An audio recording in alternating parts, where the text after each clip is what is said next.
Hello everyone, সকলকে জানাই আমার ওয়ার্ল্ডে মানে গোল্ডির ওয়ার্ল্ডে অনেক স্বাগত। চলো একটা ম্যাজিক দেখাই। দেখলে কেমন তুড়ি মেরে সকাল থেকে রাত করে দিলাম।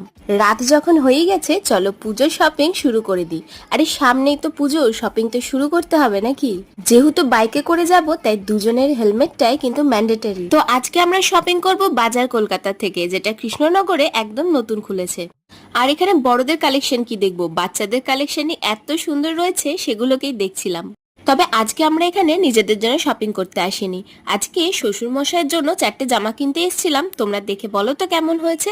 শপিং মল থেকে বাইরে বেরিয়ে দেখলাম সেই বৃষ্টি, ভিজতে ভিজতেই বাড়ি চলে গেলাম। বাড়িতে গিয়ে খেলাম পায়েস, যেটা মাম্মাম বানিয়েছিল। বৃষ্টি একটু কমে যাওয়ার পর আমরা বাইরে গেলাম একটু মোমো খেতে। ভেজ মোমো চেয়েছিলাম, ছিল না, তাই চিকেন মোমো দিয়ে কাজ চালাতে হলো। এই ছিল আজকের ভিডিও। ভালো লাগলো অবশ্যই একটা লাইক করে দিও, চ্যানেলটা সাবস্ক্রাইব করতে ভুলো না। দেখা হচ্ছে খুব তাড়াতাড়ি পরের একটা ভিডিও।